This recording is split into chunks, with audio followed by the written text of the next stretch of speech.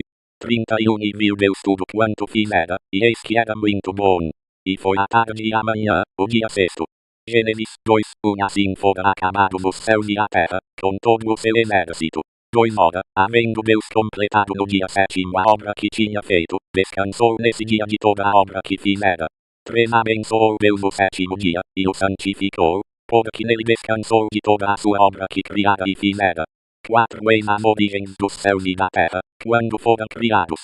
No dia em que o Senhor Deus fez a terra e os céus 5 não havia ainda nenhuma planta do campo na terra, pois nenhuma erva do campo tinha ainda brotado. Porque o Senhor Deus não tinha feito chover sobre a terra, nem havia homem para lavrar a terra. 6 vapor, porém, subia da terra, e regava toda a face da terra. 7 E formou o Senhor Deus o homem do pó da terra, e soprou-lhe nas narinas o fôlego da vida, e o homem tornou-se alma vivente. 8 Então plantou o Senhor Deus jardim, da banda do oriente, no Éden, e pôs ali o homem que tinha formado. 9 E o Senhor Deus fez brotar da terra toda qualidade de árvores agradáveis à vista e boas para comida, bem como a árvore da vida no meio do jardim, e a árvore do conhecimento do bem e do mal. 5 www.livroesotérico.com.br Bíblia Sagrada.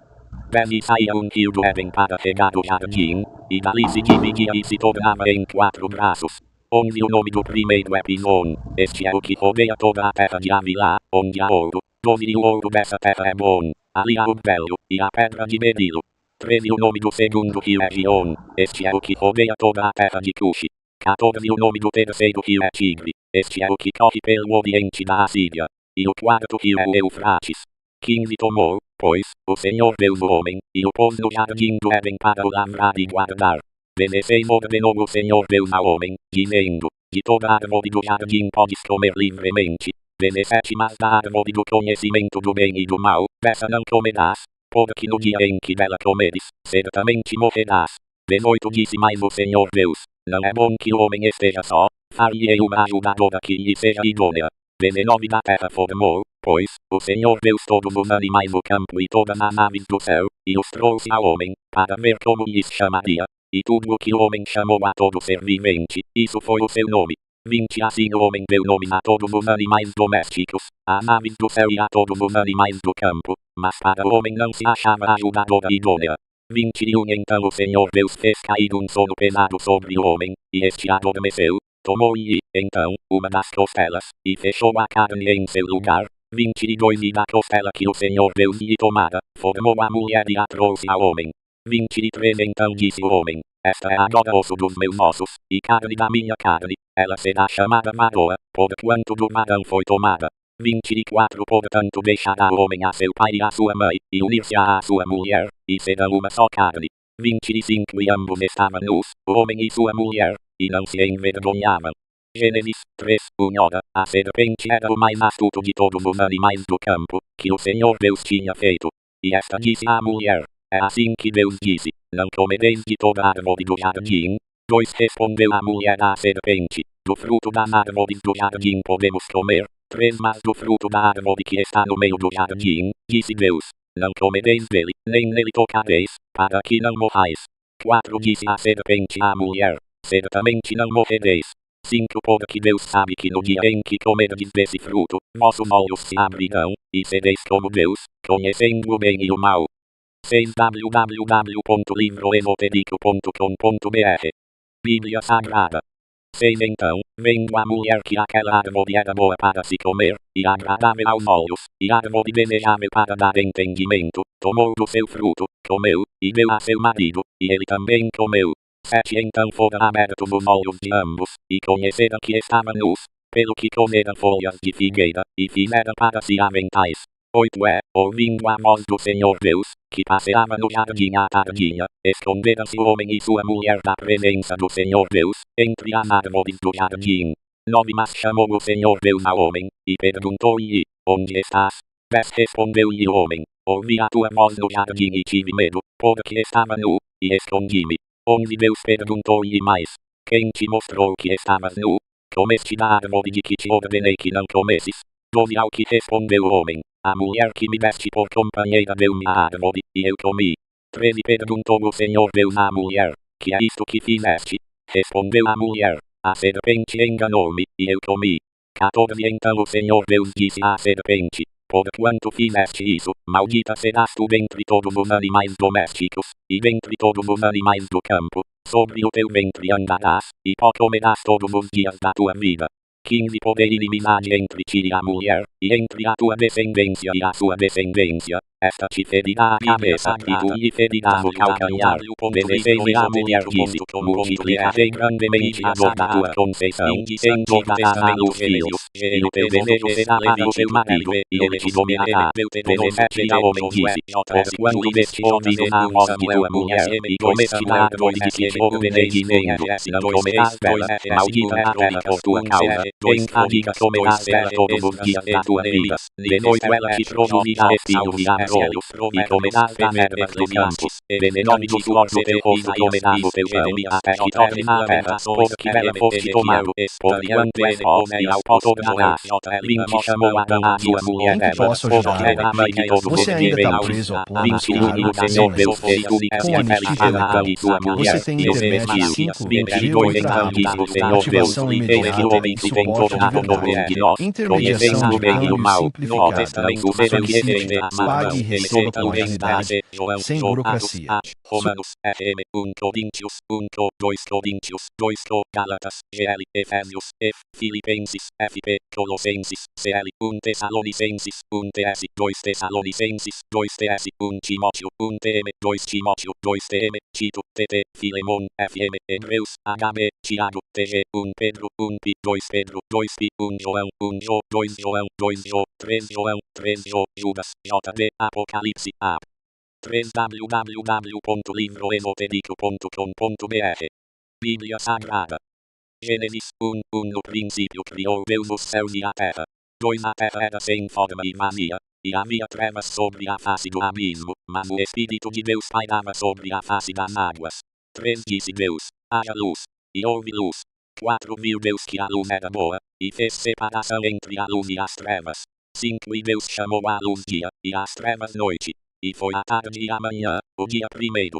6 E disse Deus, haja firmamento no meio das águas, e haja separação entre águas e águas. 7 Fez, pois, Deus o firmamento, e separou as águas que estavam debaixo do firmamento das que estavam por cima do firmamento. E assim foi. 8 Chamou Deus ao firmamento céu, e foi a tarde e a manhã, o dia segundo. 9 E disse Deus, ajuntem-se num só lugar as águas que estão debaixo do céu, e apareça o elemento seco. E assim foi. 10 Chamou Deus ao elemento seco terra, e ao ajuntamento das águas mares. E viu Deus que isso era bom. 11 E disse Deus, produza a terra relva, ervas que deem semente, e árvores frutíferas que, segundo as suas espécies, deem fruto que tenha em si a sua semente, sobre a terra. E assim foi. 12 A terra, pois, produziu relva, ervas que davam semente segundo as suas espécies, e árvores que davam fruto que tinha em si a sua semente, segundo as suas espécies. E viu Deus que isso era bom. 13 E foi a tarde e a manhã, o dia terceiro.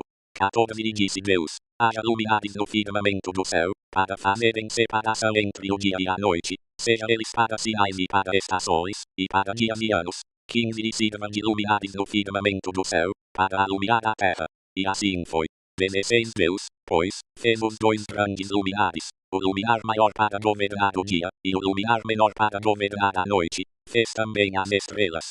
17 E Deus os pôs no firmamento do céu para alumiar a terra, 18 para governar o dia e a noite, e para fazer separação entre a luz e as trevas. E viu Deus que isso era bom. 19 E foi a tarde e a manhã, o dia quarto. 20 E disse Deus, produza as águas cardumes de seres viventes, e voem as aves acima da terra no firmamento do céu. 21 Criou, pois, Deus os monstros marinhos, e todos os seres viventes que se arrastavam, os quais as águas produziram abundantemente segundo as suas espécies, e toda ave que voa, segundo a sua espécie. E viu Deus que isso era bom. 22 Então Deus os abençoou, dizendo, frutificai e multiplicai-vos, e enchei as águas dos mares, e multipliquem-se as aves sobre a terra. 23 E foi a tarde e a manhã, o dia quinto. 4 www.livroesotérico.com.br Bíblia Sagrada. 24 E disse Deus, produza a terra seres viventes segundo as suas espécies, animais domésticos, répteis, e animais selvagens segundo as suas espécies. E assim foi. 25 Deus, pois, fez os animais selvagens segundo as suas espécies, e os animais domésticos segundo as suas espécies, e todos os répteis da terra segundo as suas espécies. E viu Deus que isso era bom. 26 E disse Deus, façamos o homem à nossa imagem, conforme a nossa semelhança, domine ele sobre os peixes do mar, sobre as aves do céu, sobre os animais domésticos, e sobre toda a terra, e sobre todo réptil que se arrasta sobre a terra. 27 Criou, pois, Deus o homem à sua imagem, a imagem de Deus o criou, homem e mulher os criou. 28 Então Deus os abençoou e lhes disse, frutificai e multiplicai-vos, enchei a terra e sujeitai-a, dominai sobre os peixes do mar, sobre as aves do céu e sobre todos os animais que se arrastam sobre a terra.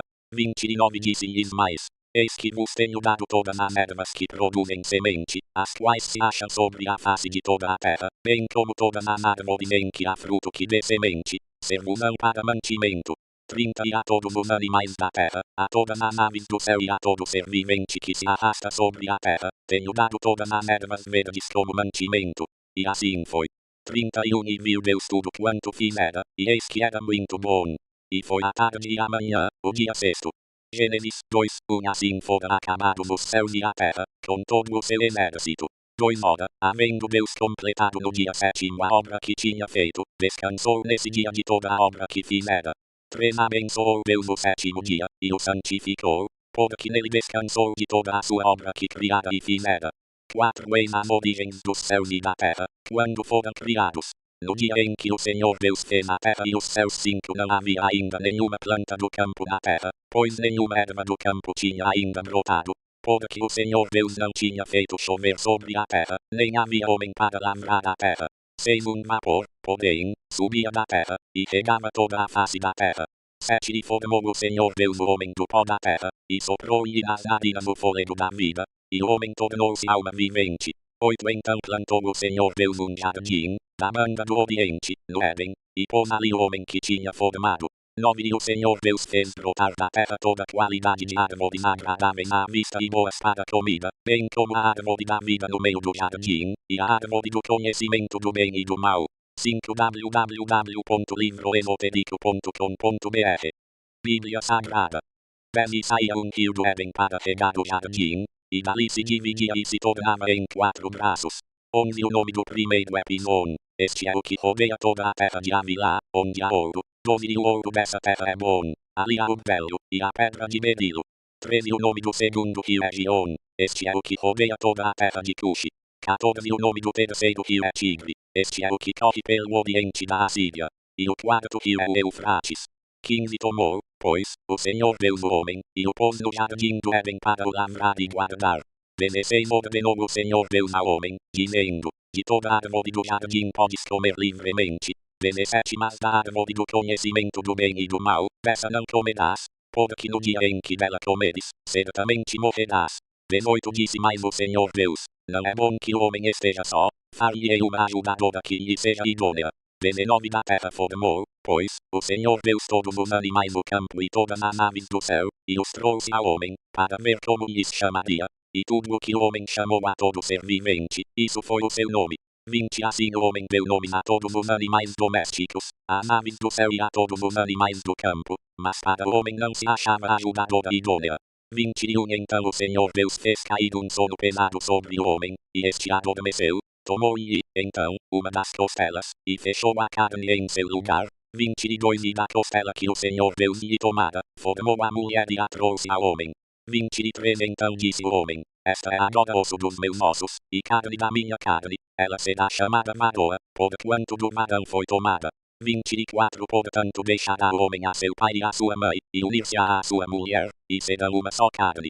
25 E ambos estavam nus, o homem e sua mulher, e não se envergonhavam. Gênesis 3, 1 Ora, a serpente era o mais astuto de todos os animais do campo, que o Senhor Deus tinha feito. E esta disse à mulher, é assim que Deus disse, não comereis de toda árvore do jardim. 2 Respondeu a mulher à serpente, do fruto das árvores do jardim podemos comer. 3 Mas do fruto da árvore que está no meio do jardim, disse Deus, não comereis dele, nem nele tocareis, para que não morrais. 4 Disse a serpente à mulher, certamente não morrereis. 5 Porque Deus sabe que no dia em que comerdes desse fruto, vossos olhos se abrirão, e sereis como Deus, conhecendo o bem e o mal. 6 www.livroesotérico.com.br Bíblia Sagrada. 6 Então, vendo a mulher que aquela árvore era boa para se comer, e agradável aos olhos, e árvore desejável para dar entendimento, tomou do seu fruto, comeu, e deu a seu marido, e ele também comeu. 7 Então foram abertos os olhos de ambos, e conheceram que estavam nus, pelo que comeram folhas de figueira, e fizeram para si aventais. 8 Ouvindo a voz do Senhor Deus, que passeava no jardim à tardinha, esconderam-se o homem e sua mulher da presença do Senhor Deus, entre as árvores do jardim. 9 Mas chamou o Senhor Deus ao homem, e perguntou-lhe, onde estás? 10 Respondeu-lhe o homem, ouvi a tua voz no jardim e tive medo, porque estava nu, e escondi-me. 11 Deus perguntou-lhe mais, quem te mostrou que estavas nu? Comeste da árvore de que te ordenei que não comesses? 12 Ao que respondeu o homem, a mulher que me deste por companheira deu-me a árvore, e eu comi. 13 Perguntou o Senhor Deus à mulher, que é isto que fizeste? Respondeu a mulher, a serpente enganou-me, e eu comi. 14 Então o Senhor Deus disse à serpente, porquanto fizeste isso, maldita serás tu dentre todos os animais domésticos, e dentre todos os animais do campo, sobre o teu ventre andarás, e pó comerás todos os dias da tua vida. 15 Poder inimizade entre ti e a mulher, e entre a tua descendência e a sua descendência, esta te ferirá a cabeça, e tu lhe ferirás o calcanhar. 16 E a mulher disse, multiplicarei grandemente a dor da tua conceição, engordarás à luz filhos, e o teu desejo será para o teu marido, e ele te dominará. 17 E ao homem disse, porquanto deste ouvidos à voz de tua mulher, e comeste da árvore de que te ordenei dizendo, não comerás dela, maldita é a terra por tua causa, em fadiga comerás dela todos os dias da tua vida. 18 Ela te produzirá espinhos e abrolhos, e comerás das ervas do campo. 19 Do suor do teu rosto comerás o teu pão, até que tornes à terra, porque dela foste tomado, porquanto és pó, e ao pó tornarás. 20 Chamou Adão à sua mulher Eva, porque era a mãe de todos os viventes. 21 E o Senhor Deus fez túnicas de peles para Adão e sua mulher, e os vestiu. 22 Então disse o Senhor Deus, eis que o homem se tem tornado como um de nós, conhecendo o bem e o mal. Ora, não suceda que estenda a sua mão, e tome também da árvore da vida, e coma e viva eternamente. 23 O Senhor Deus, pois, o lançou fora do jardim do Éden para lavrar a terra, de que fora tomado. 24 E havendo lançado fora o homem, pôs ao oriente do jardim do Éden os querubins, e uma espada flamejante que se movia por todos os lados, para guardar o caminho da árvore da vida. Gênesis 4:1 Conheceu Adão a Eva, sua mulher, ela concebeu e, tendo dado à luz a Caim, disse, alcancei do Senhor um varão. 7 www.livroesotérico.com.br Bíblia Sagrada. 2 Tornou a dar à luz a um filho a seu irmão Abel. Abel foi pastor de ovelhas, e Caim foi lavrador da terra. 3 Ao cabo de dias trouxe Caim do fruto da terra uma oferta ao Senhor. 4 Abel também trouxe dos primogênitos das suas ovelhas, e da sua gordura. Ora, atentou o Senhor para Abel e para a sua oferta. 5 Mas para Caim e para a sua oferta não atentou. Pelo que irou-se Caim fortemente, e descaiu-lhe o semblante. 6 Então o Senhor perguntou a Caim, por que te iraste? E por que está descaído o teu semblante? 7 Porventura se procederes bem, não se há de levantar o teu semblante. E se não procederes bem, o pecado jaz à porta, e sobre ti será o seu desejo, mas sobre ele tu deves dominar. 8 Falou Caim com o seu irmão Abel. Estando eles no campo, Caim se levantou contra o seu irmão Abel, e o matou. 9 Perguntou, pois, o Senhor a Caim, onde está Abel, teu irmão? Respondeu ele, não sei, sou eu o guarda do meu irmão. 10 E disse Deus, que fizeste? A voz do sangue de teu irmão está clamando a mim desde a terra. 11 Agora maldito és tu desde a terra, que abriu a sua boca para da tua mão receber o sangue de teu irmão. 12 Quando lavrares a terra, não te dará mais a sua força, fugitivo e vagabundo serás na terra. 13 Então disse Caim ao Senhor, é maior a minha punição do que a que eu possa suportar. 14 Eis que hoje me lanças da face da terra, também da tua presença ficarei escondido, serei fugitivo e vagabundo na terra, e qualquer que me encontrar matar-me-á. 15 O Senhor, porém, lhe disse, portanto quem matar a Caim, 7 vezes sobre ele cairá a vingança. e pôs o Senhor um sinal em Caim, para que não o ferisse quem quer que o encontrasse. 16 Então saiu Caim da presença do Senhor, e habitou na terra de Nod, ao oriente do Éden. 17 Conheceu Caim a sua mulher, a qual concebeu, e deu à luz a Enoque. Caim edificou uma cidade, e lhe deu o nome do filho, Enoque. 18 A Enoque nasceu Idade, e Idade gerou a Meujael, e Meujael gerou a Metusael, e Metusael gerou a Lameque. 19 Lameque tomou para si 2 mulheres. O nome de uma era Ada, e o nome da outra Zila. 20 Ada deu à luz a Jabal, este foi o pai dos que habitam em tendas e possuem gado. 21 O nome do seu irmão era Jubal, este foi o pai de todos os que tocam harpa e flauta. 8 www.livroesotérico.com.br Bíblia Sagrada. 22 A Zila também nasceu um filho, Tubal-Caim, fabricante de todo instrumento cortante de cobre e de ferro, e a irmã de Tubal-Caim foi Naama. 23 Disse Lameque às suas mulheres: Ada e Zila, ouvi a minha voz, escutai, mulheres de Lameque, as minhas palavras, pois matei um homem por me ferir, e um mancebo por me pisar.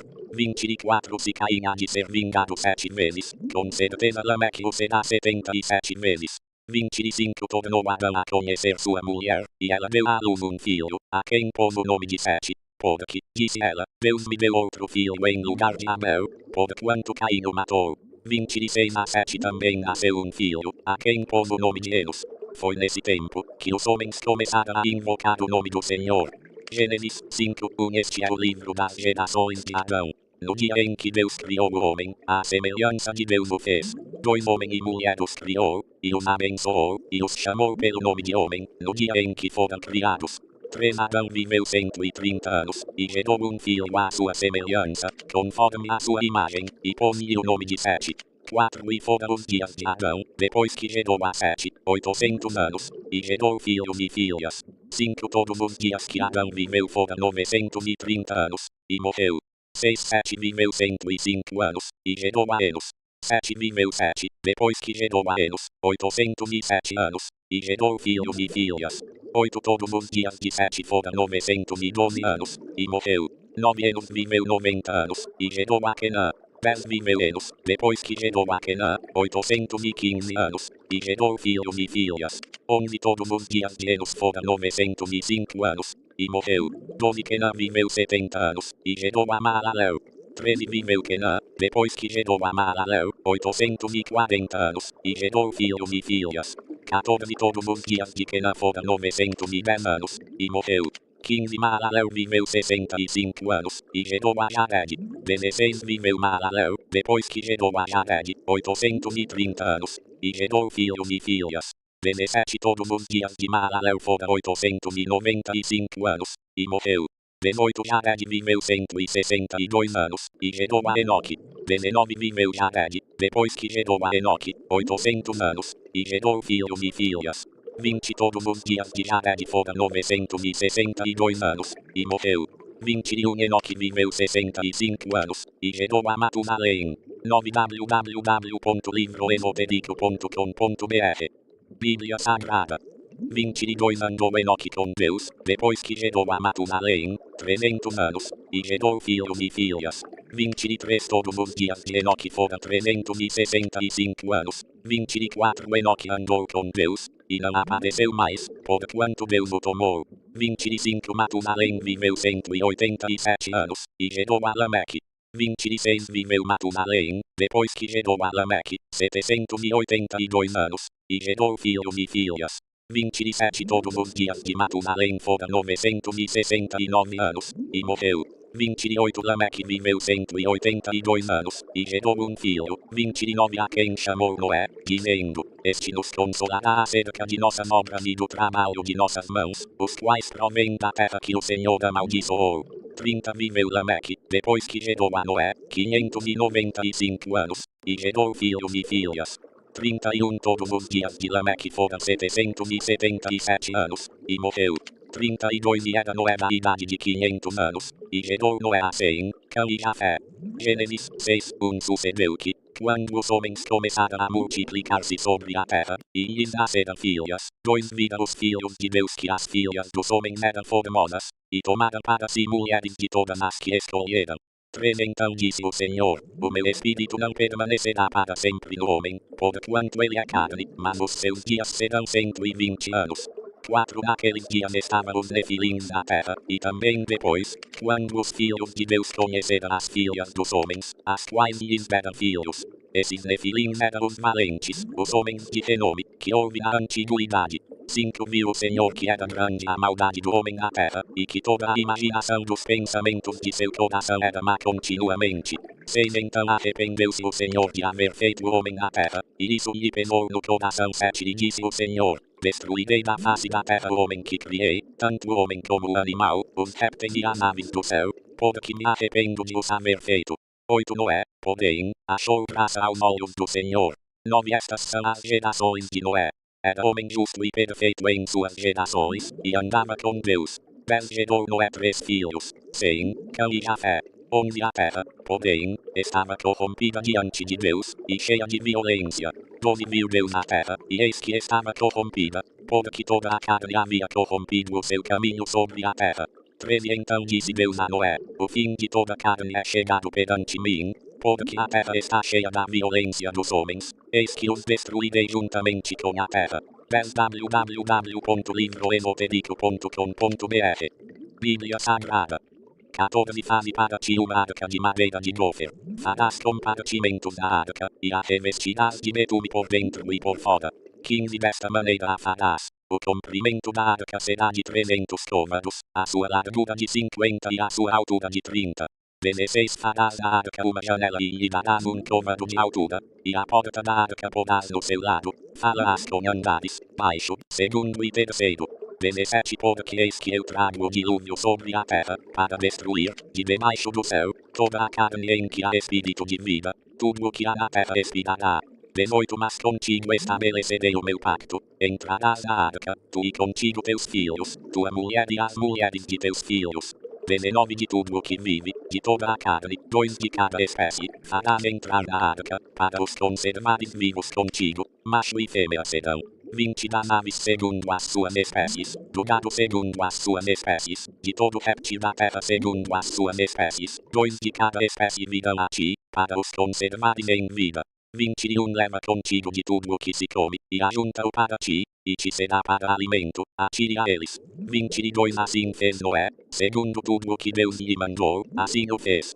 Gênesis 7:1 Depois disse o Senhor a Noé, entra na arca, tu e toda a tua casa, porque tenho visto que és justo diante de mim nesta geração. 2 De todos os animais limpos levarás contigo 7 e 7, o macho e sua fêmea, mas dos animais que não são limpos, 2, o macho e sua fêmea. 3 Também das aves do céu 7 e 7, macho e fêmea, para se conservar em vida sua espécie sobre a face de toda a terra. 4 Porque, passados ainda 7 dias, farei chover sobre a terra 40 dias e 40 noites, e exterminarei da face da terra todas as criaturas que fiz. 5 E Noé fez segundo tudo o que o Senhor lhe ordenara. 6 Tinha Noé 600 anos de idade, quando o dilúvio veio sobre a terra. 7 Noé entrou na arca com seus filhos, sua mulher e as mulheres de seus filhos, por causa das águas do dilúvio. 8 Dos animais limpos e dos que não são limpos, das aves, e de todo réptil sobre a terra. 9 Entraram 2 a 2 para junto de Noé na arca, macho e fêmea, como Deus ordenara a Noé. 10 Passados os 7 dias, vieram sobre a terra as águas do dilúvio. 11 No ano 600 da vida de Noé, no mês segundo, aos 17 dias do mês, romperam-se todas as fontes do grande abismo, e as janelas do céu se abriram. 12 E caiu chuva sobre a terra 40 dias e 40 noites. 13 Nesse mesmo dia entrou Noé na arca, e juntamente com ele seus filhos Sem, Cã e Jafé, como também sua mulher e as 3 mulheres de seus filhos. 11 www.livroesotérico.com.br Bíblia Sagrada. 14 E com eles todo animal segundo a sua espécie, todo o gado segundo a sua espécie, todo réptil que se arrasta sobre a terra segundo a sua espécie e toda ave segundo a sua espécie, pássaros de toda qualidade. 15 Entraram para junto de Noé na arca, 2 a 2 de toda a carne em que havia espírito de vida. 16 E os que entraram eram macho e fêmea de toda a carne, como Deus lhe tinha ordenado, e o Senhor o fechou dentro. 17 veio o dilúvio sobre a terra durante 40 dias, e as águas cresceram e levantaram a arca, e ela se elevou por cima da terra. 18 prevaleceram as águas e cresceram grandemente sobre a terra, e a arca vagava sobre as águas. 19 as águas prevaleceram excessivamente sobre a terra, e todos os altos montes que havia debaixo do céu foram cobertos. 20 15 côvados acima deles prevaleceram as águas, e assim foram cobertos. 21 pereceu toda a carne que se movia sobre a terra, tanto ave como gado, animais selvagens, todo réptil que se arrasta sobre a terra, e todo homem. 22 tudo o que tinha fôlego do espírito de vida em suas narinas, tudo o que havia na terra seca, morreu.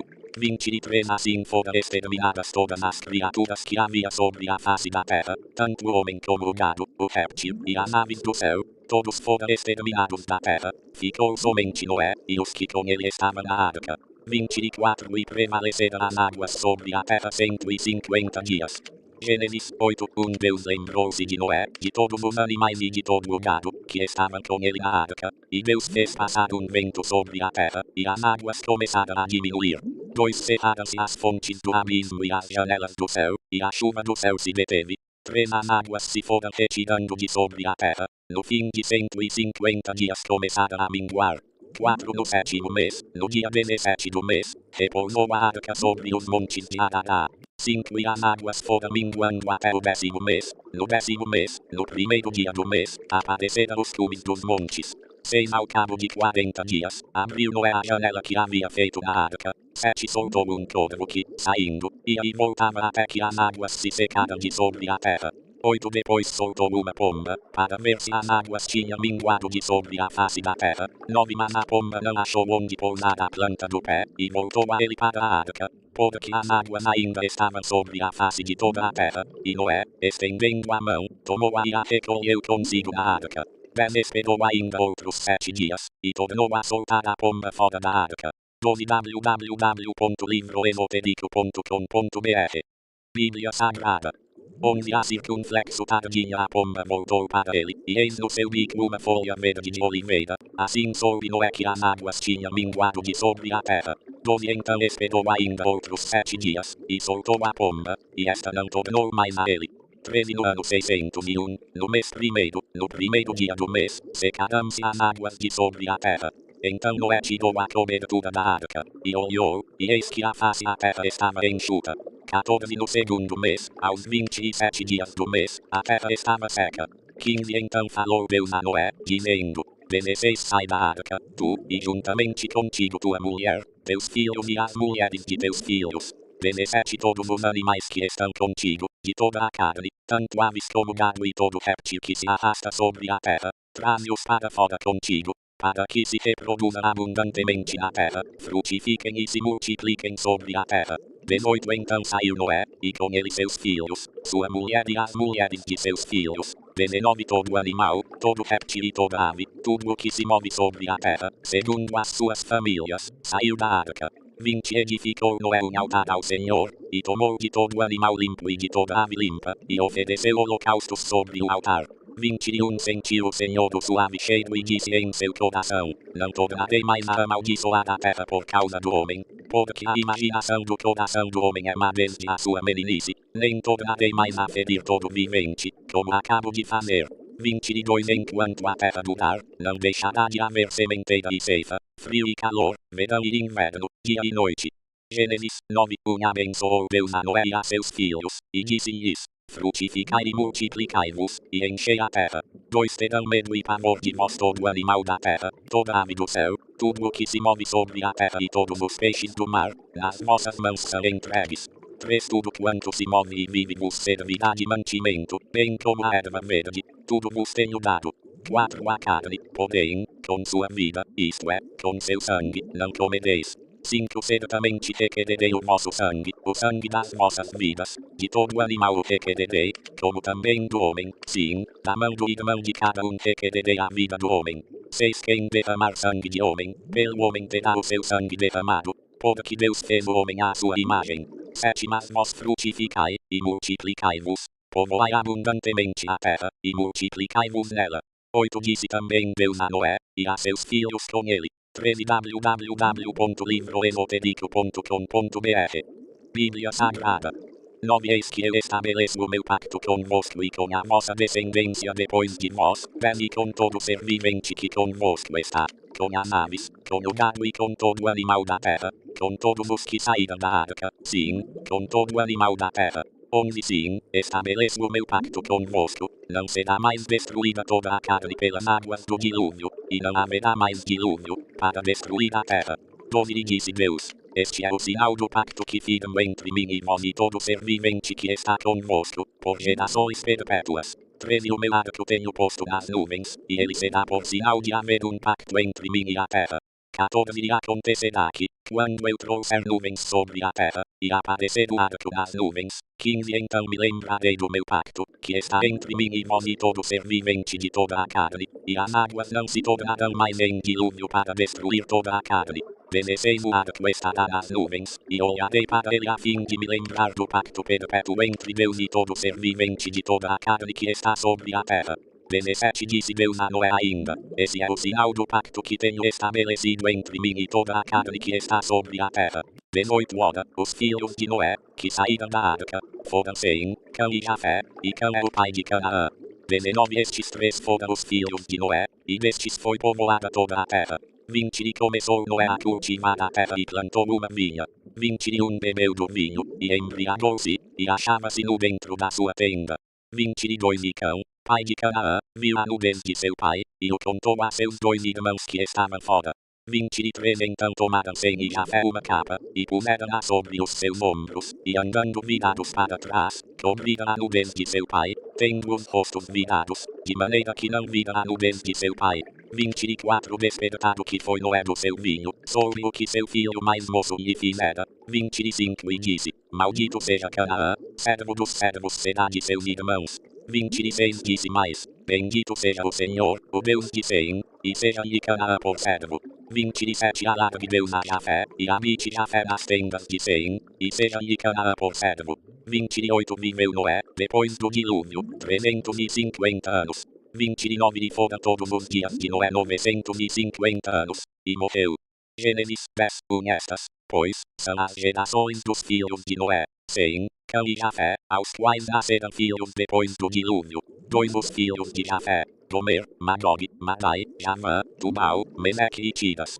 14 www.livroesotérico.com.br Bíblia Sagrada. 3 Os filhos de Gomer: Askenaz, Rifate e Togarma. 4 Os filhos de Javã: Elisá, Tarsis, Quitim e Dodanim. 5 Por estes foram repartidas as ilhas das nações das suas terras, cada qual segundo a sua língua, segundo as suas famílias, entre as suas nações. 6 Os filhos de Cão: Cuxi, Mizraim, Put e Canaã. 7 Os filhos de Cuxi: Seba, Avilá, Sabtá, Raama e Sabtecá. E os filhos de Raama são Seba e Dedã. 8 Cuxi também gerou a Nimrod, o qual foi o primeiro a ser poderoso na terra. 9 Ele era poderoso caçador diante do Senhor, pelo que se diz, como Nimrod, poderoso caçador diante do Senhor. 10 O princípio do seu reino foi Babel, Ereque, Acade e Calné, na terra de Sinar. 11 Desta mesma terra saiu ele para a Assíria e edificou Nínive, Reobotir, Calá. 12 E Rezen entre Nínive e Calá, esta é a grande cidade. 13 Mizraim gerou a Ludim, Anamim, Leabim, Naftuim. 14 Patruzim, Casluim, donde saíram os filisteus, e Caftorim. 15 Canaã gerou a Sidom, seu primogênito, e Et. 16 E ao Jebuseu, o Amorreu, o Girgaseu. 17 O Eveu, o Arqueu, o Sineu. 18 O Arvadeu, o Zemadeu e o Amateu. Depois se espalharam as famílias dos cananeus. 19 Foi o termo dos cananeus desde Sidom, em direção a Gerar, até Gaza, e daí em direção a Sodoma, Gomorra, Adma e Zeboim, até Lada. 20 São esses os filhos de Cão segundo as suas famílias, segundo as suas línguas, em suas terras, em suas nações. 21 A Sem, que foi o pai de todos os filhos de Eber e irmão mais velho de Jafé, a ele também nasceram filhos. 22 Os filhos de Sem foram Elão, Assur, Arfaxade, Lud e Arão. 23 Os filhos de Arão: Uz, Ur, Geter e Mas. 24 Arfaxade gerou a Selá, e Selá gerou a Eber. 25 a Eber nasceram 2 filhos. O nome de um foi Peleg, porque nos seus dias foi dividida a terra, e o nome de seu irmão foi Joctã.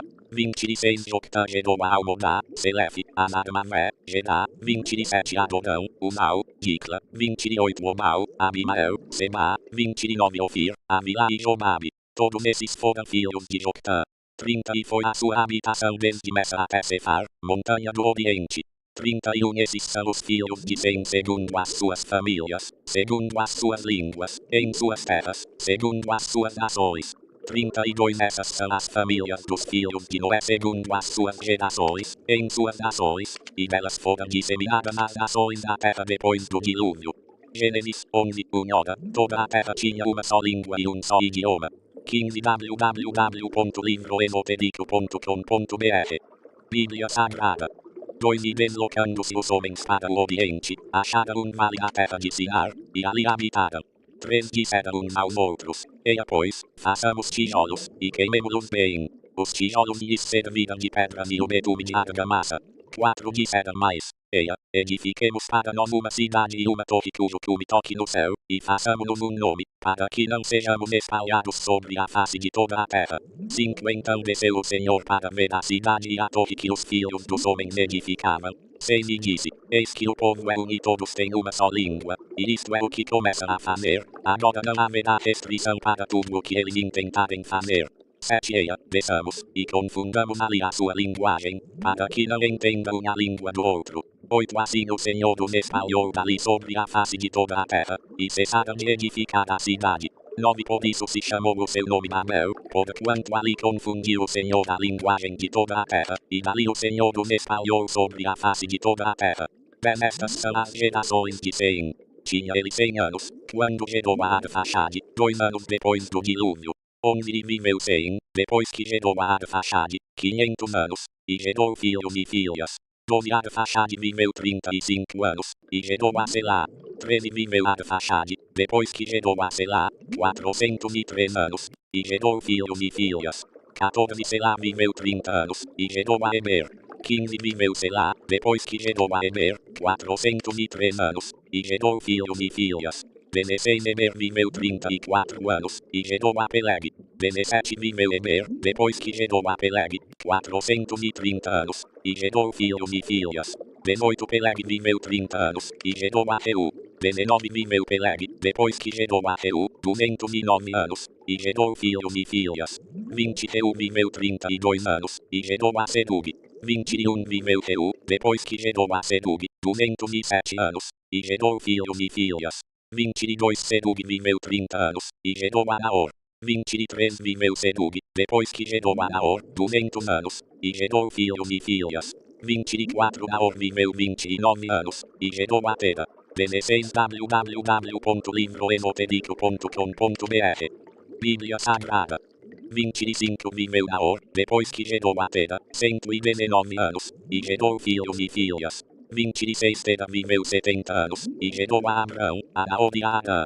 27 Estas são as gerações de Tera. Tera gerou a Abrão, a Naor e a Arã, e Arã gerou a Ló. 28 Arã morreu antes de seu pai Tera, na terra do seu nascimento, em Ur dos Caldeus. 29 Abrão e Naor tomaram mulheres para si. O nome da mulher de Abrão era Sarai, e o nome da mulher do Naor era Milca, filha de Arã, que foi pai de Milca e de Isca. 30 Sarai era estéril, não tinha filhos.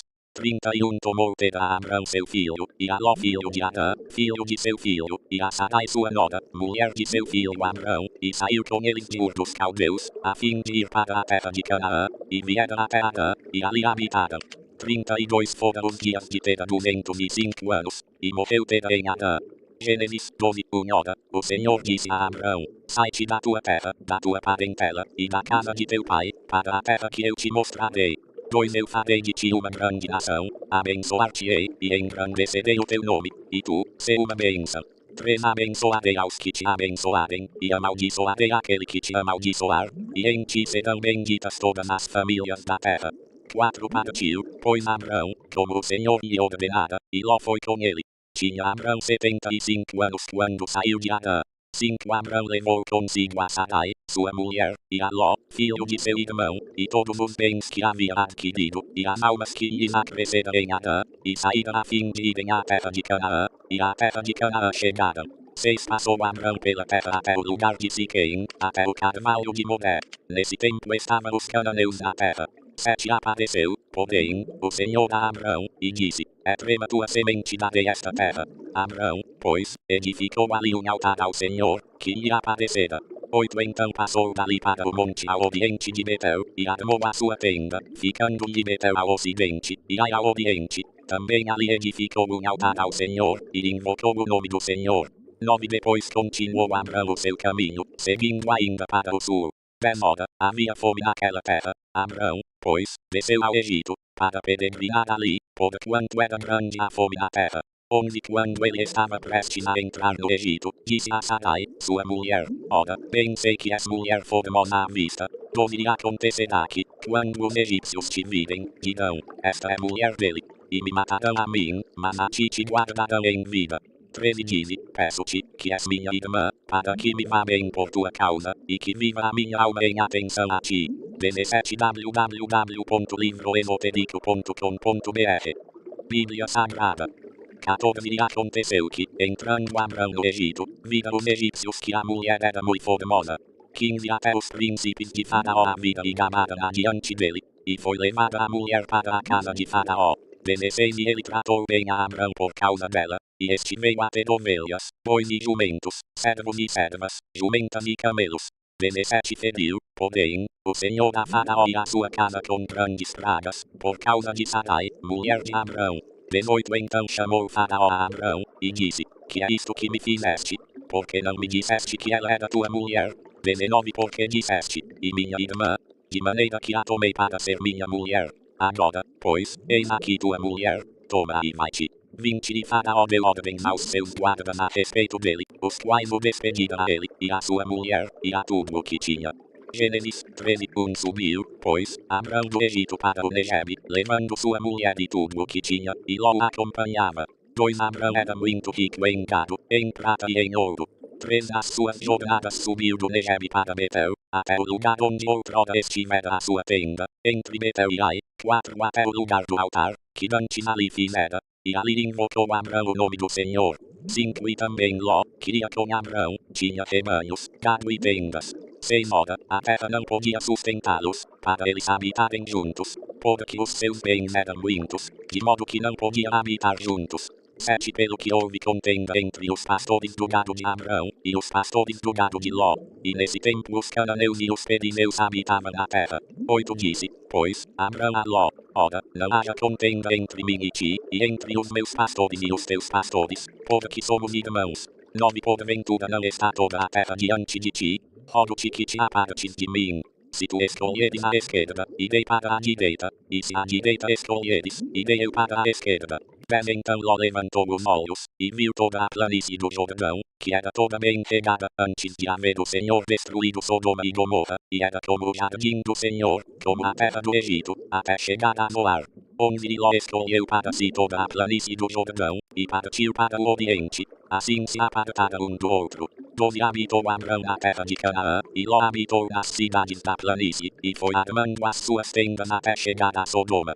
13 Os homens de Sodoma eram maus e grandes pecadores contra o Senhor. 14 E disse o Senhor a Abrão, depois que Ló se apartou dele, levanta agora os olhos, e olha desde o lugar onde estás, para o norte, para o sul, para o oriente e para o oriente. 18 www.livroesotérico.com.br Bíblia Sagrada.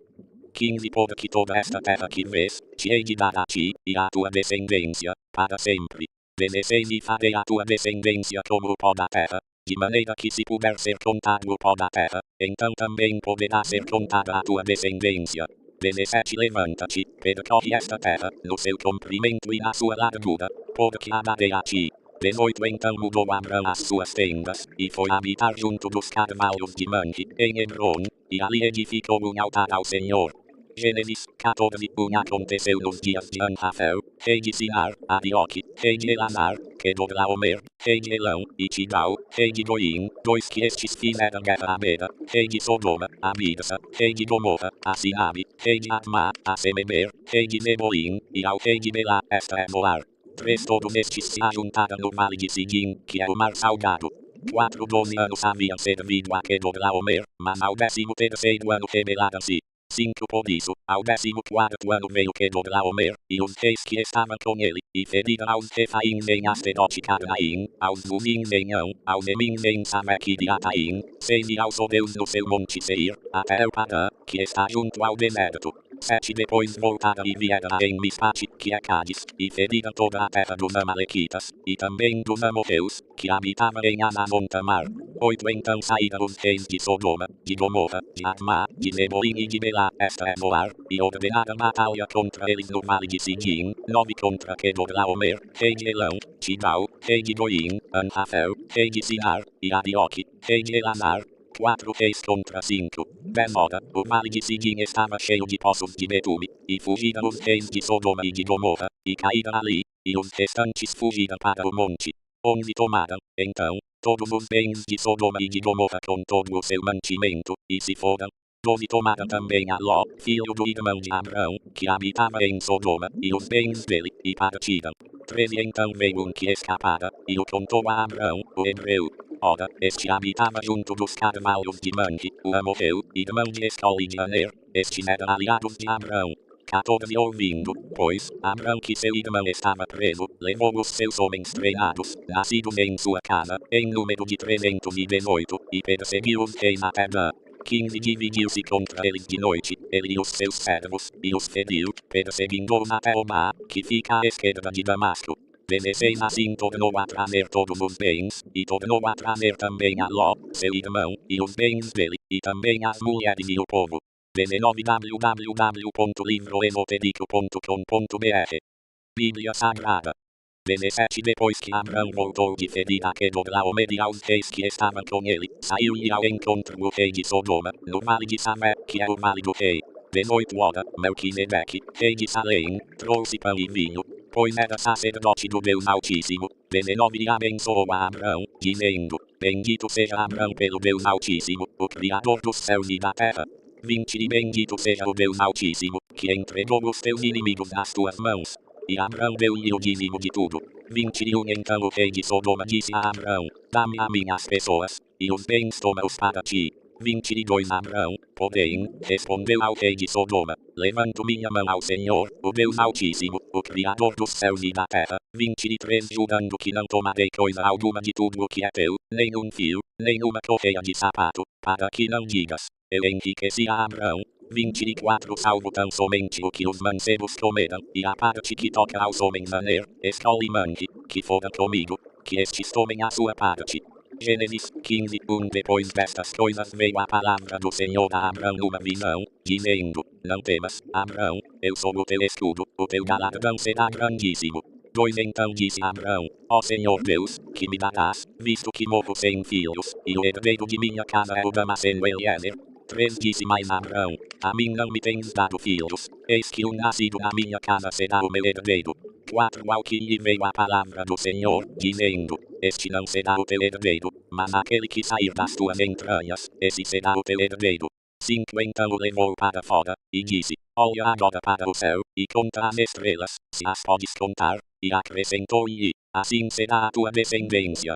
6 E creu Abrão no Senhor, e o Senhor imputou-lhe isto como justiça. 7 Disse-lhe mais: Eu sou o Senhor, que te tirei de Ur dos Caldeus, para te dar esta terra em herança. 8 Ao que lhe perguntou Abrão: Ó Senhor Deus, como saberei que hei de herdá-la? 9 Respondeu-lhe: Toma-me uma novilha de 3 anos, uma cabra de 3 anos, um carneiro de 3 anos, uma rola e um pombinho.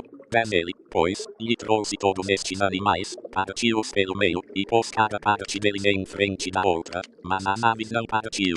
11 E as aves de rapina desciam sobre os cadáveres. Abrão, porém, as enxotava. 12 Ora, ao pôr do sol, caiu um profundo sono sobre Abrão, e eis que lhe sobrevieram grande pavor e densas trevas. 13 Então disse o Senhor a Abrão: sabe com certeza que a tua descendência será peregrina em terra alheia, e será reduzida à escravidão, e será afligida por 400 anos. 20 www.livroesotérico.com.br Bíblia Sagrada. 14 Sabe também que eu julgarei a nação a qual ela tem de servir, e depois sairá com muitos bens. 15 Tu, porém, irás em paz para teus pais, em boa velhice serás sepultado. 16 A quarta geração, porém, voltarão para cá, porque a medida da iniquidade dos amorreus não está ainda cheia. 17 Quando o sol já estava posto, e era escuro, eis um fogo fumegante e uma tocha de fogo, que passaram por entre aquelas metades. 18 Naquele mesmo dia fez o Senhor um pacto com Abraão, dizendo: a circunflexo tua descendência tenho dado esta terra, desde o rio do Egito até o grande rio Eufrates. 19 O Queneu, o Quenineu, o Cadmoneu, 20 O Eteu, o Perineu, os Refaíns, 21 O Amorreu, o Cananeu, o Girganeu e o Jebuseu. Gênesis 16 O Noda, Sarai, mulher de Abraão, não lhe dava filhos. Tinha ela uma serva egípcia, que se chamava Agar. 2 Disse Sarai a Abraão: eis que o Senhor me tem impedido de ter filhos. Toma, pois, a minha serva, porventura terei filhos por meio dela. E ouviu Abraão a voz de Sarai. 3 Assim Sarai, mulher de Abraão, tomou a Agar a egípcia, sua serva, e a deu por mulher a Abraão seu marido, depois de Abraão ter habitado 10 anos na terra de Canaã. 4 E ele conheceu a Agar, e ela concebeu, e vendo ela que concebera, foi sua senhora desprezada aos seus olhos. 5 Então disse Sarai a Abraão: sobre ti seja a afronta que me é dirigida a mim. Pus a minha serva em teu regaço, vendo ela agora que concebeu, sou desprezada aos seus olhos. O Senhor julgue entre mim e ti.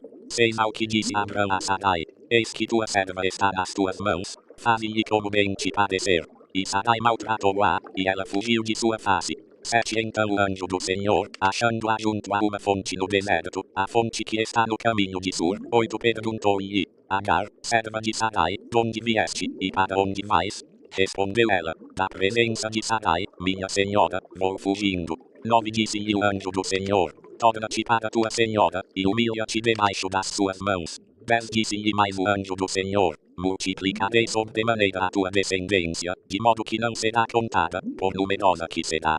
11 Disse-lhe ainda o anjo do Senhor: eis que concebeste, e terás um filho, a quem chamarás Ismael, porquanto o Senhor ouviu a tua aflição. 12 Ele será como um jumento selvagem entre os homens, a sua mão será contra todos, e a mão de todos contra ele, e habitará diante da face de todos os seus irmãos. 21 www.livroesotérico.com.br Bíblia Sagrada. 13 E ela chamou o nome do Senhor, que com ela falava, El-Roi, pois disse: não tenho eu também olhado neste lugar para aquele que me vê? 14 Pelo que se chamou aquele poço Bilai-Roi, ele está entre Cádiz e Bered. 15 E Agar deu um filho a Abraão, e Abraão pôs o nome de Ismael no seu filho que tivera de Agar. 16 Tinha Abraão 86 anos, quando Agar lhe deu Ismael. Gênesis 17 Quando Abraão tinha 99 anos, apareceu-lhe o Senhor e lhe disse: eu sou o Deus Todo-Poderoso, anda em minha presença, e sê perfeito. 2 E firmarei o meu pacto contigo, e sobremaneira te multiplicarei.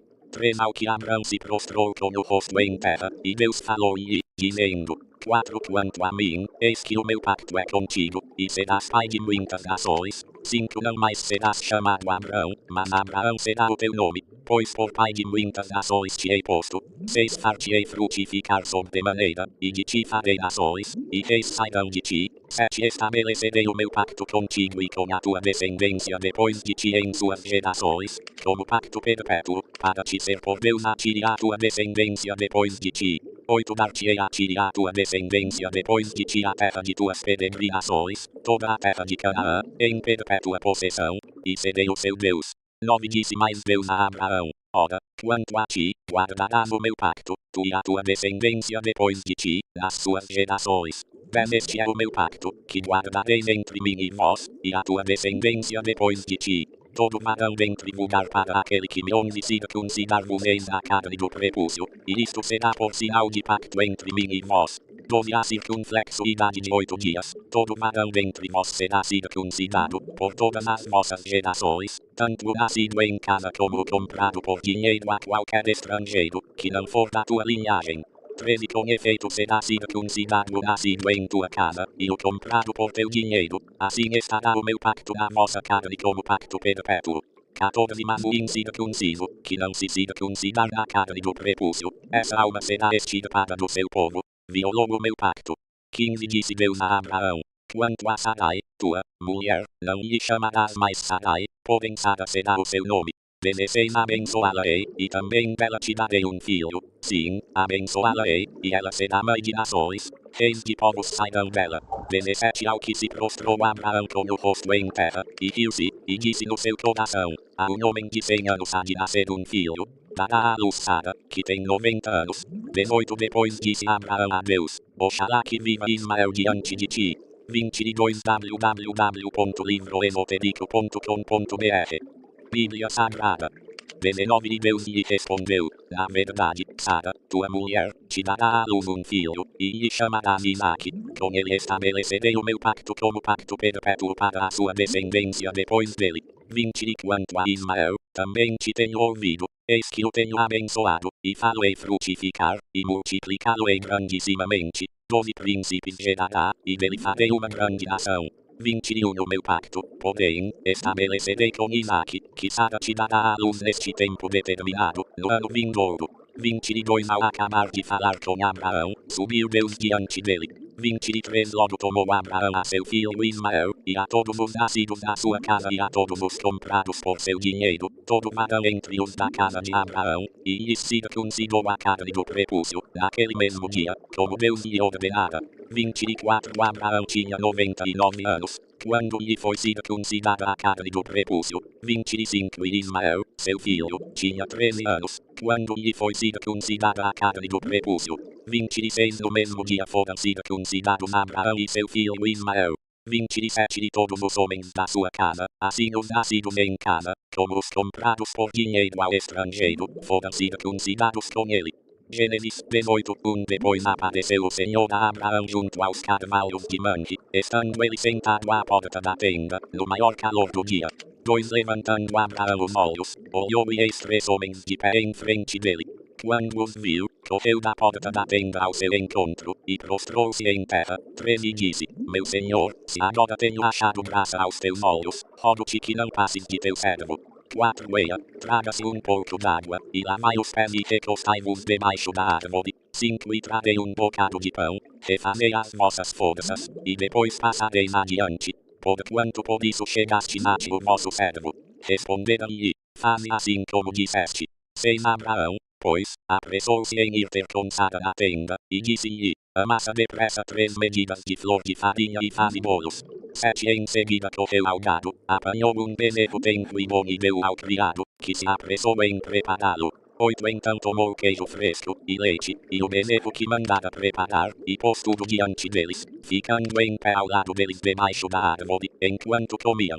9 Perguntaram-lhe eles: onde está Sara, tua mulher? Ele respondeu: está ali na tenda. 10 E um deles lhe disse: certamente tornarei a ti no ano vindouro, e eis que Sara tua mulher terá um filho. E Sara estava escutando à porta da tenda, que estava atrás dele. 23 www.livroesotérico.com.br Bíblia Sagrada.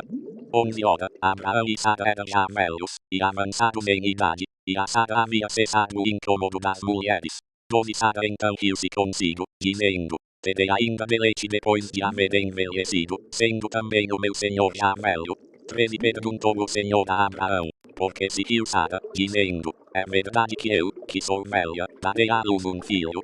14 Há, porventura, alguma coisa difícil ao Senhor? Ao tempo determinado, no ano vindouro, tornarei a ti, e Sara terá um filho. 15 Então Sara negou, dizendo: não me ri, porquanto ela teve medo. Ao que ele respondeu: não é assim, porque te riste.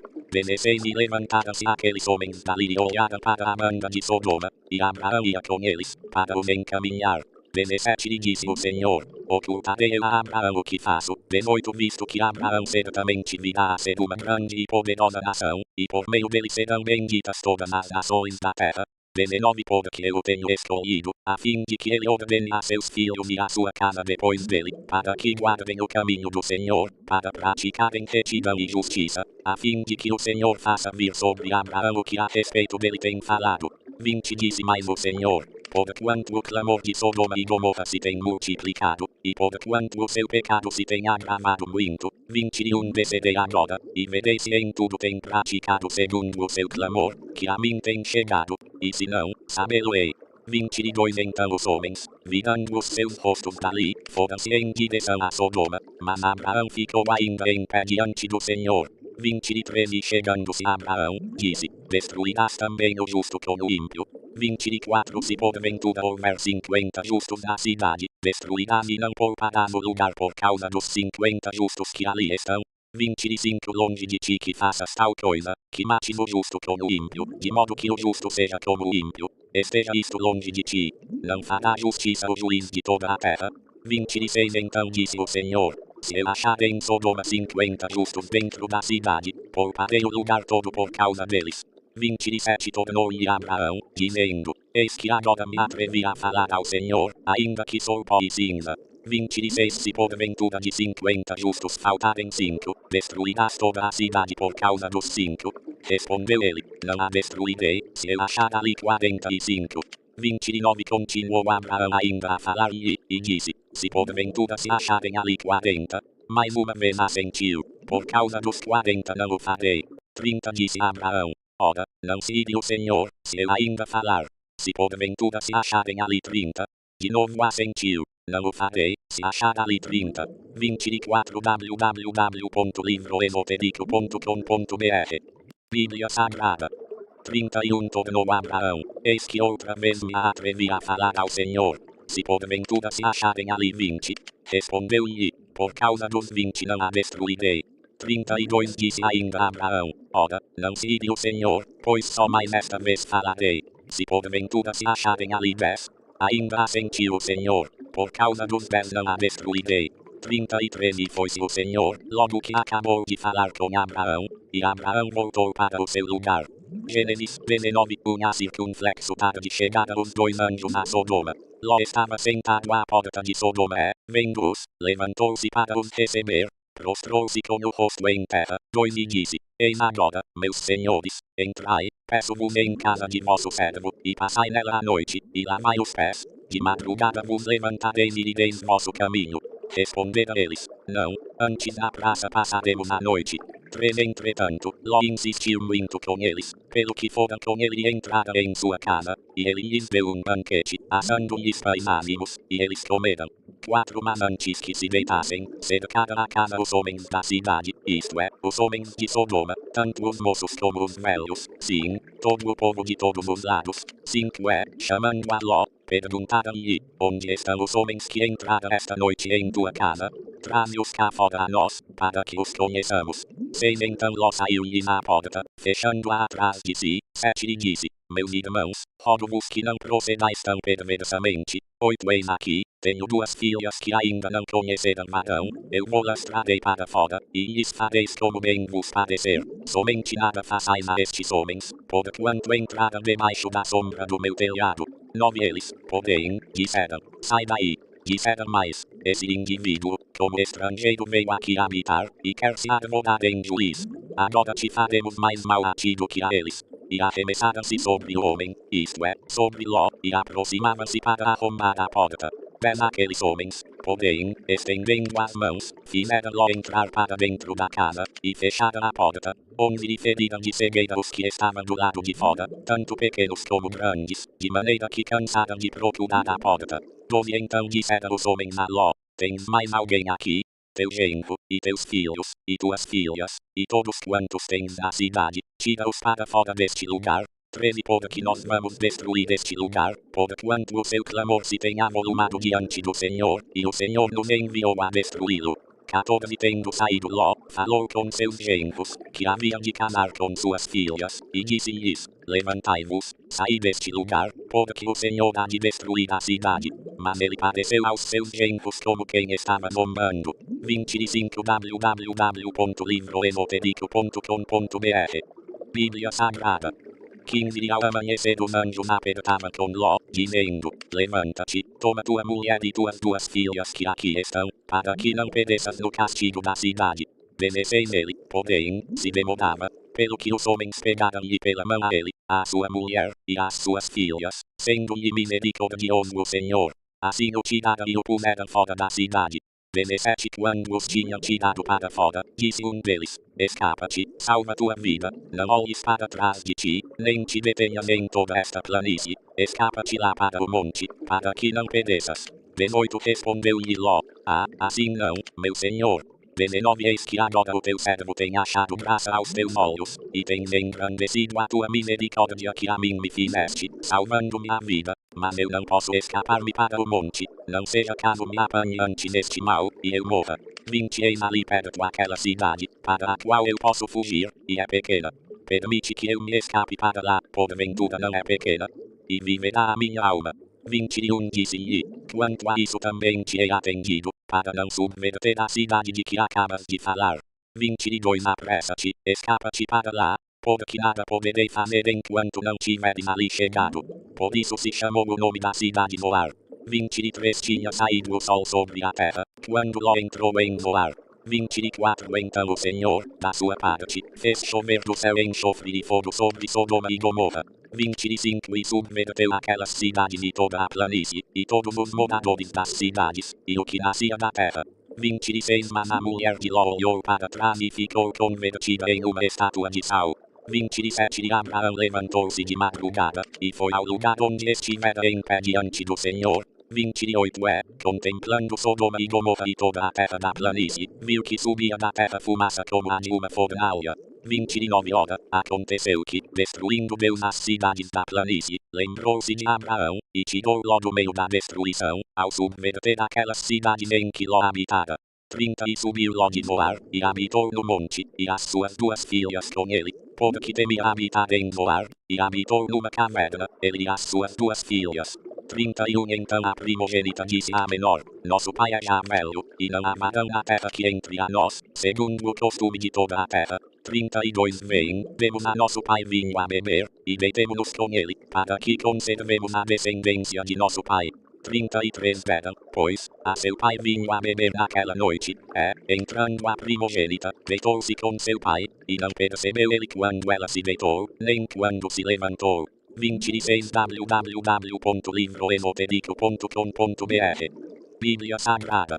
34 No dia seguinte disse a primogênita menor, eis que eu ontem à noite me deitei com meu pai, demos-lhe vinho a beber também esta noite, e então, entrando tu, deita-te com ele, para que conservemos a descendência de nosso pai. 35 Tornaram, pois, a dar a seu pai vinho a beber também naquela noite, levantando-se a menor, deitou-se com ele, e não percebeu ele quando ela se deitou, nem quando se levantou. 36 Assim as duas filhas de Ló conceberam de seu pai. 37 A primogênita deu à luz a um filho, e chamou-lhe Moabe, este é o pai dos moabitas de hoje. 38 A menor também deu à luz um filho, e chamou-lhe Ben-Ami, este é o pai dos amonitas de hoje. Gênesis 21 Partiu Abraão dali para a terra do Negeb, e habitou entre Cádiz e Sur, e peregrinou em Gerar. 2 E havendo Abraão dito de Sara, sua mulher, é minha irmã, enviou Abimeleque, rei de Gerar, e tomou a Sara. 3 Deus, porém, veio a Abimeleque, em sonhos, de noite, e disse-lhe, eis que estás para morrer por causa da mulher que tomaste, porque ela tem marido. 4 Abimeleque ainda não se havia chegado a ela. Perguntou, pois, Senhor, matarás porventura também uma nação justa? 5 Não me disse ele mesmo, é minha irmã, e ela mesma me disse, ele é meu irmão, na sinceridade do meu coração e na inocência das minhas mãos fiz isto. 6 Ao que Deus lhe respondeu em sonhos, bem sei eu que na sinceridade do teu coração fizeste isto, e também eu te tenho impedido de pecar contra mim, por isso não te permiti tocá-la. 7 Agora, pois, restitui a mulher a seu marido, porque ele é profeta, e intercederá por ti, e viverás. Se, porém, não lhe a restituíres, sabe que certamente morrerás, tu e tudo o que é teu. 8 Levantou-se Abimeleque de manhã cedo chamando a todos os seus servos, falou-lhes aos ouvidos todas estas palavras, e os homens temeram muito. 9 Então chamou Abimeleque a Abraão e lhe perguntou, que é que nos fizeste? E em que pequei contra ti, para trazeres sobre mim ou sobre o meu reino tamanho pecado? Tu me fizeste o que não se deve fazer. 10 Perguntou mais Abimeleque a Abraão, com que intenção fizeste isto? 11 Respondeu Abraão, Pode que pensei, certamente não há temor de Deus neste lugar, matar-me-ão por causa da minha mulher. 12 Além disso ela é realmente minha irmã, filha de meu pai, ainda que não de minha mãe, e veio a ser minha mulher. 13 Quando Deus me fez sair diante da casa de meu pai, eu lhe disse a ela, esta é a graça que me farás. Em todo lugar aonde formos, dize de mim, ele é meu irmão. 27 www.livroesotérico.com.br Bíblia Sagrada 14 Então tomou Abimeleque ovelhas e bois, e servos e servas, e os deu a Abraão, e lhe restituiu Sara, sua mulher. 15 E disse-lhe Abimeleque, eis que a minha terra está diante de ti, habita onde bem te parecer. 16 E a Sara disse, eis que tenho dado a teu irmão 1000 moedas de prata, isso te seja por véu dos olhos a todos os que estão contigo, e perante todos estás reabilitada. 17 Orou Abraão a Deus, e Deus sarou Abimeleque, e a sua mulher e as suas servas, de maneira que tiveram filhos. 18 Porque o Senhor havia fechado totalmente todas as madres da casa de Abimeleque, por causa de Sara, mulher de Abraão. Gênesis 21 O Senhor visitou a Sara, como tinha dito, e lhe fez como havia prometido. 2 Sara concebeu, e deu a Abraão um filho na sua velhice, ao tempo determinado, de que Deus lhe falara. 3 Abraão pôs no filho que lhe nascera, que Sara lhe dera, o nome de Isaque. 4 E Abraão circuncidou a seu filho Isaque, quando tinha 8 dias, conforme Deus lhe ordenara.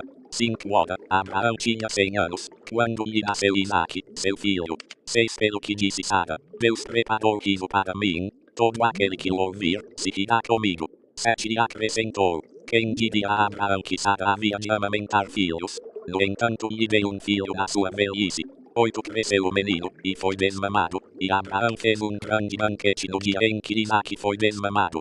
9 Sara viu brincando o filho de Agar a egípcia, que esta dera à luz a Abraão.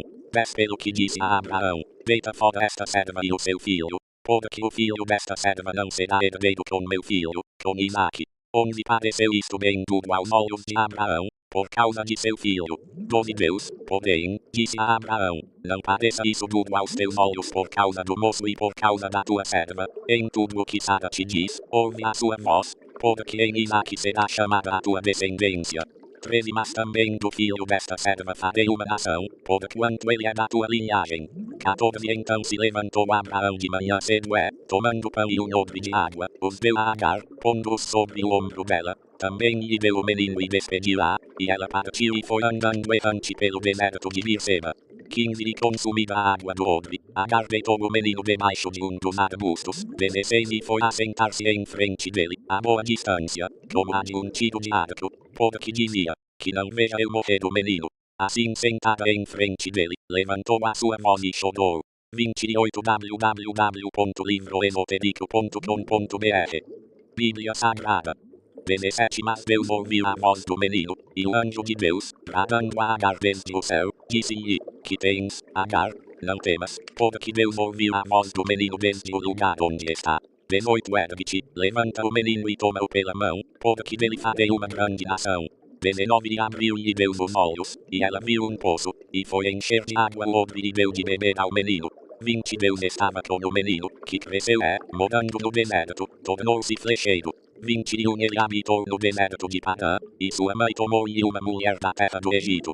22 Naquele mesmo tempo Abimeleque, com Ficol, o chefe do seu exército, falou a Abraão, dizendo, Deus é contigo em tudo o que fazes. 23 Agora pois, jura-me aqui por Deus que não te haverás falsamente comigo, nem com meu filho, nem com o filho do meu filho, mas segundo a beneficência que te fiz, me farás a mim, e à terra onde peregrinaste. 24 Respondeu Abraão, eu jurarei. 25 Abraão, porém, repreendeu a Abimeleque, por causa de um poço de água, que os servos de Abimeleque haviam tomado à força. 26 Respondeu-lhe Abimeleque, não sei quem fez isso, nem tu me fizeste saber, nem tampouco ouvi eu falar nisso, senão hoje. 27 Tomou, pois, Abraão ovelhas e bois, e os deu a Abimeleque, assim fizera entre si um pacto. 28 Pôs Abraão, porém, à parte 7 cordeiras do rebanho. 29 E perguntou Abimeleque a Abraão, que significa estas 7 cordeiras que puseste à parte? 30 Respondeu Abraão, estas 7 cordeiras receberás da minha mão para que me sirvam de testemunho de que eu cavei este poço. 31 pelo que chamou aquele lugar Beerseba, pode que ali os dois julgaram. 32 Assim fizeram uma pacto em Beerseba. Depois se levantara Abimeleque e ficou, o chefe do seu exército, e tornara para a terra dos filisteus. 33 Abraão plantou uma tamargueira em Beerseba, e invocou ali o nome do Senhor, o Deus eterno. 34 E peregrinou Abraão na terra dos filisteus muitos dias. Gênesis 22, sucedeu, depois destas coisas, que Deus provou a Abraão, dizendo-lhe, Abraão. E este respondeu, eis-me aqui. 2 Prosseguiu Deus, toma agora teu filho, o teu único filho, Isaque, a quem amas, vai à terra de Moriá, e oferece-o ali em holocausto sobre um dos montes que te hei de mostrar. 3 Levantou-se, pois, Abraão de manhã cedo, albardou o seu jumento, e tomou consigo 2 de seus moços e Isaque, seu filho, tendo cortado lenha para o holocausto, partiu para ir ao lugar que Deus lhe dissera. 29 www.livroesotérico.com.br Bíblia Sagrada. 4 Ao terceiro dia levantou Abraão os olhos, e viu o lugar de longe. 5 E disse Abraão a seus moços, ficai-vos aqui com o jumento, e eu e o mancebo iremos até lá, depois de adorarmos, voltaremos a vós. 6 Tomou, pois, Abraão a lenha do holocausto e a pôs sobre Isaque, seu filho. Tomou também na mão o fogo e o cutelo, e foram caminhando juntos. 7 Então disse Isaque a Abraão, seu pai, meu pai. Respondeu Abraão, eis-me aqui, meu filho. Perguntou-lhe Isaque, eis o fogo e a lenha, mas onde está o cordeiro para o holocausto? 8 Respondeu Abraão, Deus proverá para si o cordeiro para o holocausto, meu filho. E os dois iam caminhando juntos. 9 Havendo eles chegado ao lugar que Deus lhe dissera, edificou Abraão ali o altar e pôs a lenha em ordem, o amarrou a Isaque, seu filho, e o deitou sobre o altar em cima da lenha. 10 Estendendo a mão, pegou no cutelo para imolar a seu filho. 11 Mas o anjo do Senhor lhe bradou desde o céu, e disse, Abraão, Abraão. Ele respondeu, eis-me aqui. 12 Então disse o anjo, não estendas a mão sobre o mancebo, e não lhe faças nada, porquanto agora sei que temes a Deus, visto que não me negaste teu filho, o teu único filho. 13 Nisso levantou Abraão os olhos e olhou, e eis atrás de si um carneiro embaraçado pelos chifres do mato. E foi Abraão, tomou o carneiro e o ofereceu em holocausto em lugar de seu filho. 14 Pelo que chamou Abraão aquele lugar Jeová Jiré, donde se diz até o dia de hoje, no monte do Senhor se proverá.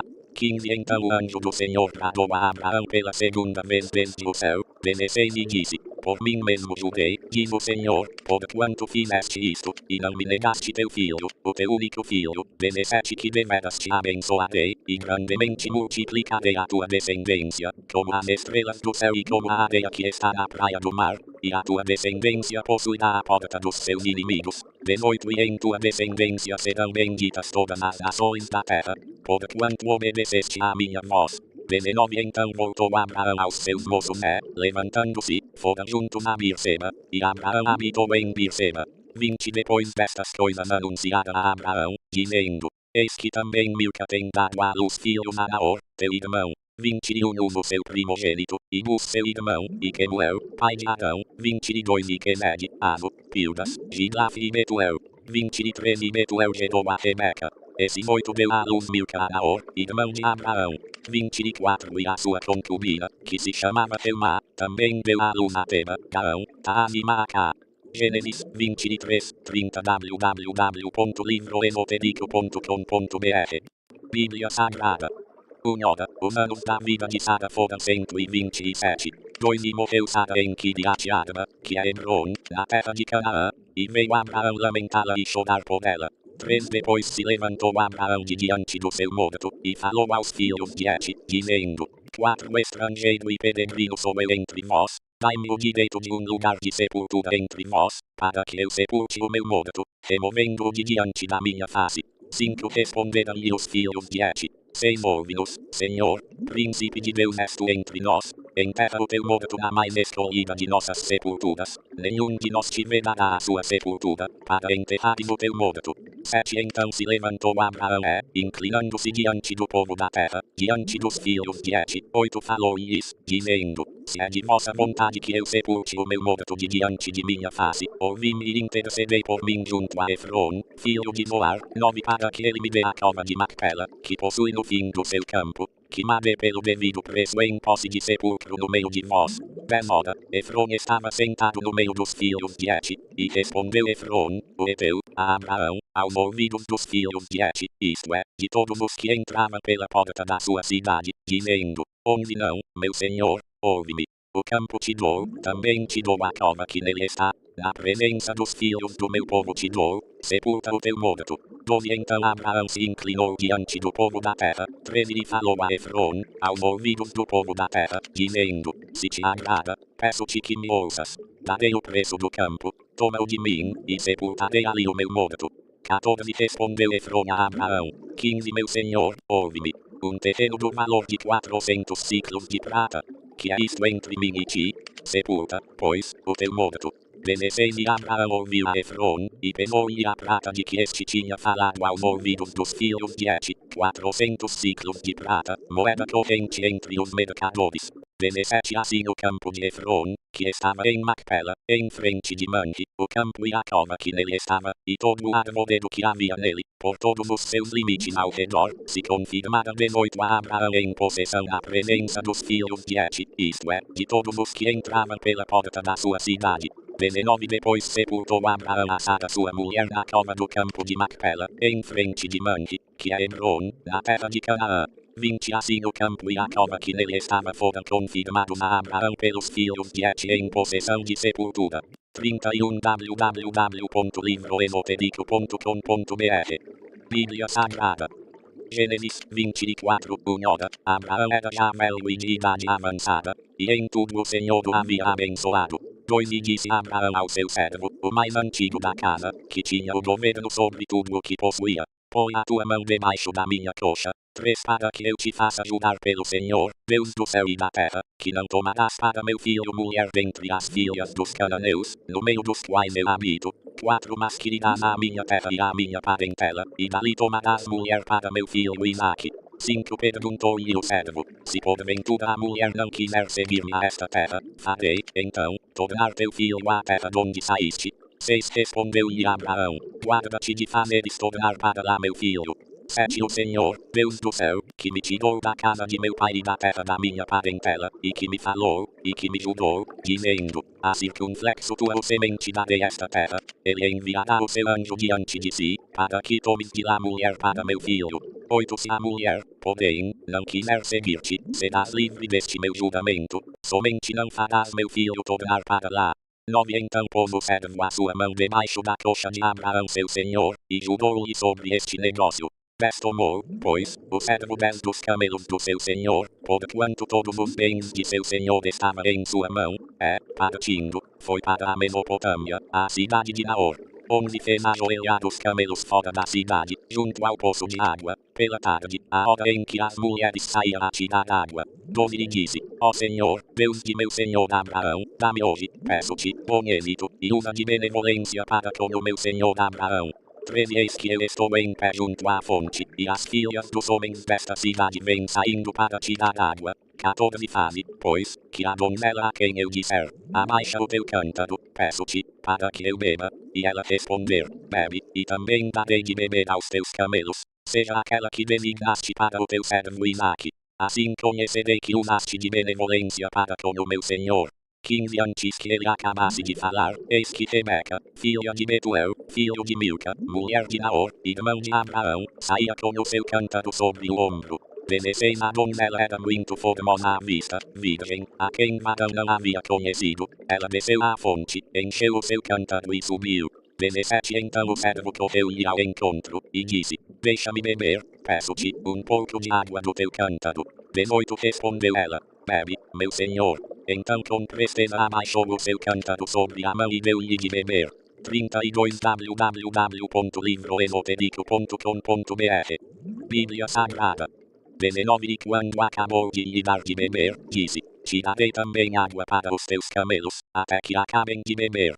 20 Também com presteza despejou o seu cântaro no bebedouro correndo outra vez ao poço, tirou água para todos os camelos dele. 21 E o homem a contemplava atentamente, em silêncio, para saber se o Senhor havia tornado próspera a sua jornada, ou não.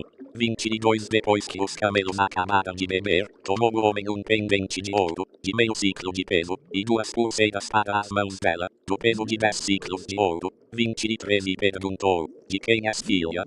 Dizimou, peço-te, alugar em casa de teu pai para nós pousarmos.